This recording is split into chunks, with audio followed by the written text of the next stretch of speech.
वक्फ पूरी दुनिया के सभी धर्मों के लिए अगर सही तरीके से उपयोग हो तो समाज सेवा का एक आदर्श संगठन है। वक्फ की भावना क्या है?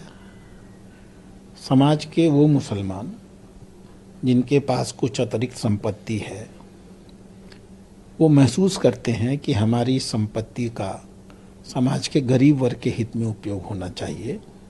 वो उस संपत्ति को अल्लाह के नाम पर दान करते हैं, वक्फ नाम की संस्था का निर्माण करते हैं, उसकी देख रेख के लिए एक मुतवल्ली नियुक्त करते हैं। वो मुतवल्ली उस संस्था के संपत्तियों का उपयोग करके, वह चाहे व्यावसायिक उपयोग करे, चाहे रेंटल पे दे के उपयोग करे, उससे आय करता है और आय के माध्यम से गरीब मुसलमानों की, विधवा तलाकशुदा बहनों की, अनाथ बच्चों की, बूढ़े माँ बाप की इनकी देख रेख करे, उनकी शिक्षा का, उनके स्वास्थ्य का, उनके भोजन का, ये सब की व्यवस्था की जाए। ये कितना बड़ा उद्देश्य है, इतना महान उद्देश्य जो 1500 साल से मुस्लिम समाज में चला आ रहा है। पूरी दुनिया में इसका सही उपयोग भी हुआ है, लेकिन भारत का दुर्भाग्य है, भारत के राजनीतिक लोगों ने और मुस्लिम समाज के सरमाएदारों ने वक्फ को इनके अपने इन महान उद्देश्यों तक पहुंचने नहीं दिया। वक्फ की अधिकांश संपत्तियों पर उन्होंने कब्जा कर लिया, कब्जा करके निजी लाभ कमाया, अपनी बिल्डिंगें खड़ी की, अपने अट्टालिकाएं खड़े की, अपार्टमेंट्स बनाए, बड़े बड़े बंगले बनाए, होटल्स बनाए, मॉल बनाए, सिनेमा हॉल बनाए। जो काम नहीं किया वो गरीबों के हित में उस पैसे का उपयोग न होने पाए। और ये मैं नहीं कह रहा हूँ, ये सच्चर कमेटी की रिपोर्ट कह रही है। सच्चर कमेटी की रिपोर्ट 2006 में आई। सच्चर कमेटी ने क्या कहा? 2006 में भारत में कुल वक्फ संपत्तियां 4.5 लाख थी। 2006 में इनका रकबा 6 लाख एकड़ था। सच्चर साहब ने, राजेंद्र सच्चर साहब ने लिखा, इस 6 लाख एकड़ की जमीन का अगर सही तरीके से उपयोग हुआ होता तो हर साल वक्फ की संपत्तियों से 12,000 करोड़ की आय होती। और फिर उन्होंने ही लिखा कि 12,000 करोड़ के रुपए के सामने आय होती है 163 करोड़। और उन्होंने ही प्रश्न उठाया कि आखिर ये 12,000 करोड़ में से जो 163 करोड़ वक्फ में आता है तो बाकी पैसा गया कहाँ? 11,837 करोड़ रुपए किसने लूट लिया? फिर उन्होंने बताया कि वक्फ की संपत्तियों की लूट कैसे हो रही है। मुतवल्ली उसको बेच के खा रहा है, वक्फ बोर्ड के मेंबर उसको बेच के खा रहे हैं, वक्फ बोर्ड के अधिकारी उसको बेच के खा रहे हैं। ये जो तथाकथित मुस्लिम संस्थाएं मुसलमान समाज के सरमाएदार बनी हैं, उनके नेता लूट के खा रहे हैं। इस देश का सबसे बड़ा राजनीतिक दल कांग्रेस है, कांग्रेस की पार्टी के सब नेता हिंदू हो या मुसलमान लूट के खा रहे हैं और देश के अधिकांश मुस्लिम नेता लूट के खा रहे हैं। और इसीलिए कहाँ वो आय 2006 में 12,000 करोड़ होनी चाहिए थी, आय 166 करोड़ हो रही है। अब आज के दिन जो हम लोगों के पास आंकड़े हैं 2024 में 8,72,304 संपत्तियां, 6 लाख की जगह पर 37,94,000 एकड़ वक्फ के पास जमीन है और 12,000 करोड़ की जगह कम से कम 1 लाख करोड़ की आय प्रतिवर्ष। 1 लाख करोड़ माने 1 खरब रुपया। और दिखा कितना रहे हैं? 166 करोड़। संपत्ति 2006 से लेकर अब तक में इतनी बदल गई और आय 3 करोड़ बढ़ी। तो ये प्रश्न जो सच्चर ने पूछा था आज नहीं पूछा जाएगा कि ये आखिर 1 खरब रुपया कौन लूट रहा है? वक्फ संशोधन अधिनियम 2025 जो माननीय प्रधानमंत्री नरेंद्र मोदी जी के द्वारा लाया गया, बस एक ही बिंदु पर टिका है। हम इस 1 लाख करोड़ हर वर्ष 1 खरब रुपए प्रतिवर्ष होने वाली वक्फ की संपत्ति को लूटने नहीं देंगे। हम इस 1 लाख करोड़ का उपयोग समाज के गरीब मुसलमान के लिए, विधवा तलाकशुदा बहन के लिए, अनाथ बच्चों के लिए, बूढ़े माँ बाप के लिए, अस्पताल के लिए, शिक्षा के लिए, अनाथालय के लिए, भोजनालय के लिए जो मुस्लिम समाज का गरीब वर्ग जो विकास के दौर में कहीं छूट गया था, उसके जीवन को बेहतर करने के लिए करेंगे। वक्फ अधिनियम 2024 बस इतने तक ही सीमित है, बाकी इसका इस्लाम से कोई लेना देना नहीं है। वक्फ की मस्जिद, मुस्लिम समाज की मस्जिदें हैं, मुस्लिम समाज के मदरसे हैं, दरगाह है, खानखां है, कब्रिस्तान है, कौन उनको छूने जा रहा है? कोई उनके लिए चिंता नहीं करने जा रहा, वो जहां हैं। हम सिर्फ इतना करने वाले हैं कि जो वक्फ की संपत्तियां खाली पड़ी हैं, जिन पर इन नेताओं ने कब्जा कर लिया है, इंक्रोच कर लिया है, हम उस संपत्ति का आधुनिक तौर तरीके से व्यावसायिक इस्तेमाल करेंगे, हम उनकी आय बढ़ाएंगे। मुझे तो लगता है 1 लाख करोड़ नहीं, अभी दसियों लाख करोड़ रुपया इससे कमाया जा सकता है। हम इस कमाई का इस्तेमाल आम गरीब मुसलमान के लिए करेंगे। वक्फ इतने ही तक है और इसी उद्देश्य से लाया गया है। एक लाइन में मैं कहूं तो गरीब का अधिकार सिर्फ गरीब को ही मिलेगा, इतना ही वक्फ है।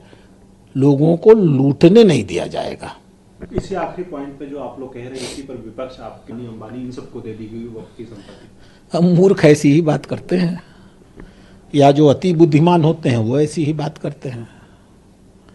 सच्चाई क्या है? मैंने अभी कर्नाटक की संपत्तियां किसने किसने लूटी, राज्यसभा में उन सब का नाम लिखा है। और ये कोई मेरी रिपोर्ट नहीं है, ये माइनॉरिटी कमीशन के चेयरमैन की अपनी रिपोर्ट है।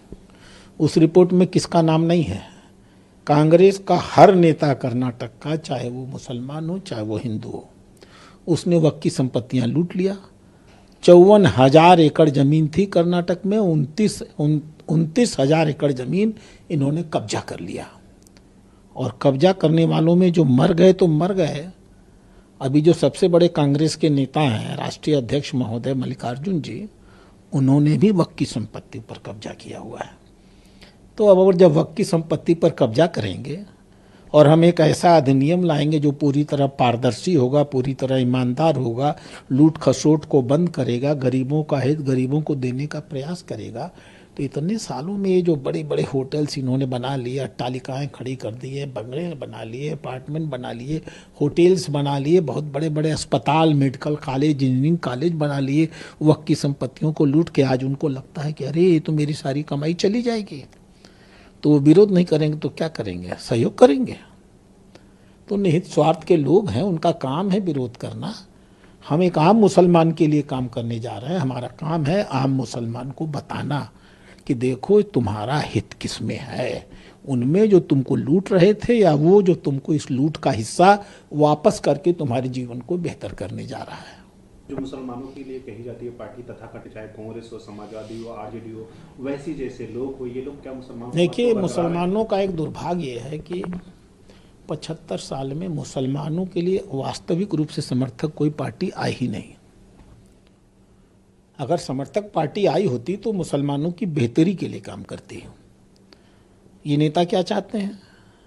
मुस्लिम कभी पढ़े नहीं, मुस्लिम मोची रहे, मुस्लिम धोबी रहे, मुस्लिम वेटर रहे, मुस्लिम रफूगर रहे, मुस्लिम पेंटर रहे, मुस्लिम बैरा रहे, मुस्लिम बाजा बजाने वाला रहे, ये टायर पंचर बनाने वाला रहे। ये मुसलमान को बस उतने ही काम तक सीमित रखना चाहते हैं और इन्हें ये बताते हैं कि देखो तुम्हारी दुश्मनी हिंदुओं से है, भाजपा हिंदुओं की पार्टी है, तुम्हारी दुश्मन पार्टी है, हम तुम्हारे अकेले सरमाएदार हैं, इसलिए तुम जब भी वोट करने जाओ तो हमको वोट करने जाओ। इसको मुसलमानों के समर्थक पार्टी नहीं कहते हैं, इसको मुसलमानों के वोट के लुटेरी पार्टी कहते हैं। चाहे वो कांग्रेस पार्टी हो, चाहे वो समाजवादी पार्टी हो, डीएमके हो, राजद हो, जितनी भी पार्टियां हैं।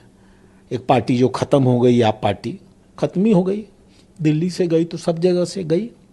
ये सारी पार्टियां, ये सब मुस्लिम वोटों के बिजनेसमैन हैं, व्यवसायी हैं, उनके समर्थक नहीं हैं। उनके लिए मुसलमान वोट एक माल है जिसे वो मूर्ख बना करके अपने पास खरीदते हैं। असली समर्थक पार्टी अगर कोई है तो वह भारतीय जनता पार्टी है, जो हिंदू और मुसलमान के नाम पर देश की राजनीति नहीं करती, जो गरीब और अमीर के नाम पर करती है। आप कभी कल्पना करिए, 2010 से आप सब लोग जान रहे हैं, माननीय प्रधानमंत्री ने जितनी भी योजनाएं चलाई उसका सर्वाधिक लाभ किसने लिया?